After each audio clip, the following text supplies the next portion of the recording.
இன்றைக்கு எமது தேசிய மக்கள் சக்தி அரசாங்கத்தின் ஆட்சி காலப்பகுதியிலே தொடர்ச்சியாக மக்களின் நலம் சார்ந்த விடயங்களில் அரசாங்கம் என்ற ரீதியிலும் விசேடமாக எங்களது நாட்டு ஜனாதிபதி அனுரகுமார் திசாநாயக்க அவர்கள் போகும் இடமெல்லாம் அவருக்கான ஆதரவு அலை அதிகரித்து கொள்ள வண்ணமே இருக்கின்றது. அதை போன்று தேசிய மக்கள் சக்தி அரசாங்கத்துக்கும் இந்த நாட்டு மக்கள் தொடர்ச்சியாக தங்களது ஆதரவை வழங்கி கொண்டிருக்கின்றார்கள். அது வடக்கு கிழக்காக இருக்கட்டும், அல்லது மலையகமாக இருக்கட்டும், அல்லது தெற்கு பகுதியாக இருக்கட்டும், இந்த நாட்டில் இருக்கின்ற அனைத்து மக்களும் இன மத மொழி கடந்து வேறுபாடுகளை கலந்து இந்த அரசாங்கத்தின் மீதும் ஜனாதிபதி மீதும் அதிமித்த நம்பிக்கையோடு அவர்கள் பயணித்து கொண்டிருக்கின்றார்கள். இருந்தபோதிலும் எதிர்க்கட்சியினர் இதை தாங்கிக் கொள்ள முடியாமல் பலவிதமான குழப்புகின்ற செயற்பாடுகளை இந்த நாடு பூராவும் அமல்படுத்தி கொண்டிருக்கின்றார்கள். அதிலே விசேடமாக மன்னார் பிரதேசத்திலே நீங்கள் காற்றாலை தொடர்பான விடயங்களை நீங்கள் பார்த்திருப்பீர்கள். இதை முன்னெடுத்து அதற்கு எதிர்ப்பு நடவடிக்கையில் ஈடுபடுகின்றவர்கள் கடந்த ஆட்சி காலத்திலே அந்த காற்றாலை மீது அதீத நம்பிக்கையும் அதன் காற்றாலை செயற்திட்டத்துக்கு ஆதரவும் வழங்கி அதற்கான பிரச்சாரங்களிலும் ஈடுபட்டவர்கள்தான் இன்று அரசாங்கம் மாறுபட்டதன் பின்னர், இந்த புதிய அரசு வந்த பின்னர் அதற்கு எதிர்ப்பு தெரிவிப்பதாக பலவிதமான செயற்பாடுகளை, அதை குழப்புகின்ற செயற்பாடுகளை ஈடுபட்டு கொண்டு வருகின்றார்கள். அவர்கள் மாத்திரம் கிடையாது, இந்த நாட்டில் பல இடங்களில் சில தொழிற்சங்கவாதிகளும் ஒன்றிணைந்து கொண்டு அரசை வீழ்த்துவதற்கான பல சதித்திட்டங்களை எதிர்க்கட்சியினூடாக செயற்படுத்தி கொண்டிருக்கின்றார்கள். இதன் மூலமாக நாட்டு மக்கள் எந்த வகையிலும் குழப்பமடையவில்லை. அவர்கள் தெளிவான ஒரு நிலைப்பாட்டில் இருக்கின்றார்கள்.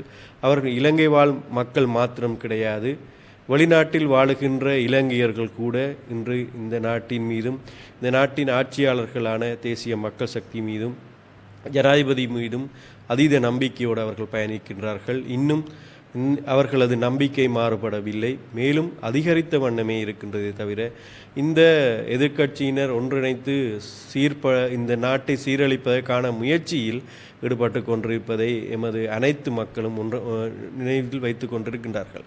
அவையில் இதிலே புதிதாக மதவாதத்தை விதைத்து கொண்டிருந்தார்கள், இனவாதத்தை கடந்த காலங்களில் விதைத்து கொண்டிருந்தார்கள். இப்போது பலவிதமான பிரதேசவாதம் உட்பட அனைத்து விதமான குழப்புகின்ற செயற்பாடுகளை தான் அவர்கள் முன்னெடுத்து கொண்டு வருகிறார்களே தவிர இது அனைத்தும் எந்த வகையிலும் இந்த மக்கள் ஏற்றுக்கொள்ளப் போவதில்லை. தொடர்ச்சியாக இந்த தேசிய மக்கள் சக்தி அரசாங்கத்தின் மீது அவர்களுக்கு நம்பிக்கை இருக்கின்றது.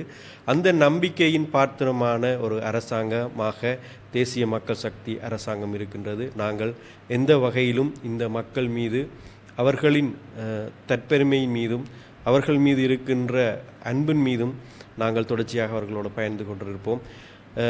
இந்த நாட்டை ஒரு வளமான ஒரு நாடாக நாங்கள் மாற்றும் இந்த செயற்பாடு எந்த வகையிலும் பின்னிக்க நாங்கள் போவதில்லை. முன்னோக்கி பயணத்தில் ஈடுபட்டு கொண்டிருப்போம். நன்றி.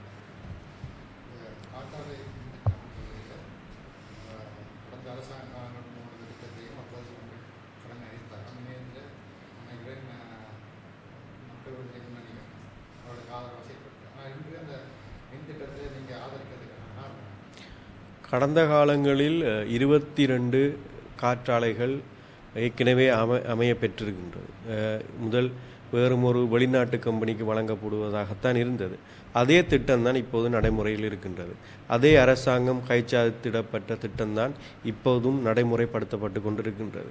ஆனால் புதிதாக எந்த ஒரு காற்றாலையும் நாங்கள் கொண்டு வருவதற்கான அனுமதியை நாங்கள் வழங்கவில்லை. ஜனாதிபதியினுடனாக கலந்துரையாடல் இடம்பெற்றது. அதிலே கூட ஜனாதிபதி அவர்கள் குறிப்பிட்டிருந்த விடயம், புதிதாக எந்த ஒரு காற்றாலை திட்டமும் மன்னாரிலே செயற்படுவதற்கான அனுமதி கிடையாது. அதே நேரம் பழைய திட்டத்தை எந்த வகையிலும் எங்களுக்கு நிறுத்தி கொள்ள முடியாத ஒரு நிலைமை இருக்கின்றது. கடந்த கால ஆட்சியாளர்கள் அந்த ஒப்பந்தங்களிலே கைச்சாத்திட்டிருந்தார்கள். அதை மாற்றிக்கொள்ள முடியாத ஒரு நிலைமை இருந்தாலும் நாங்கள் காற்றாலை, இந்த நாட்டிலே மின்சாரம் தொடர்பான பற்றாக்குறை இருக்கின்றது.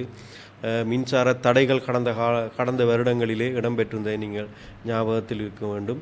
ஏனென்று சொன்னால் இந்த மின்சார தேவையினை நாங்கள் புதிதான மின்சார தேவைகளை நிறைவேற்றி கொள்ள வேண்டிய தேவை இருக்கின்றது. அதனை போன்று மின் சேவையினை இப்போது அதிக விலைக்கு நாங்கள் பெற்றுத்தான் நாங்கள் நடைமுறைப்படுத்தி கொண்டிருக்கின்றோம். அந்த பயனுறுதிகள் மக்களுக்கு அதிக சுமையாக இன்றைய மின்சார கட்டணம் இருக்கின்றது. அதை குறைக்க வேண்டிய தேவை அரசாங்கம் என்ற ரீதியிலே எங்களுக்கு இருக்கின்றது. ஆகவே புதிதாக மின் உற்பத்தி முறைமைகளை நாங்கள் கையாளுகின்றோம். அதிலே சூரிய மின்கலம் மூலமான உற்பத்தி, காற்றாலை மூலமான உற்பத்தி போன்ற விடயங்களை இப்போ நாங்கள் கையாண்டு கொண்டிருக்கின்றோம். எரிசக்தி பாவனையை நாங்கள் குறைத்து அந்த மின் தேவையை நிறைவு செய்வதற்கான முயற்சிகளை மேற்கொள்ளுகின்றோம். இருந்த போதிலும் உங்களுக்கு தெரியும், வளர்ந்த நாடுகளிலும் கூட போன்ற இந்தியா போன்ற நாடு, அமெரிக்கா போன்ற நாடுகளிலும் கூட காற்றாலை உற்பத்தி ஈடுபட்டு கொண்டிருக்கின்றார்கள். ஆகவே இந்த இடத்துக்கு பொருத்தமான முறையில் எங்களது மின்சார தேவையினை நாங்கள் கருத்தில் கொண்டு புதிய மின் உற்பத்திக்கான ஒரு நடைமுறையை நாங்கள் பின்பற்ற வேண்டும். இது மக்களுக்கு ஒரு அழுத்தம் தெரிவிக்கின்ற ஒரு விடயமாக இருந்தால் நிச்சயமாக நாங்கள் அதை ஏற்றுக்கொள்ள மாட்டோம். அதற்கான மாற்று திட்டத்தினூடாக நாங்கள் அந்த மின் தேவையை நடைமுறைப்படுத்துவோம்.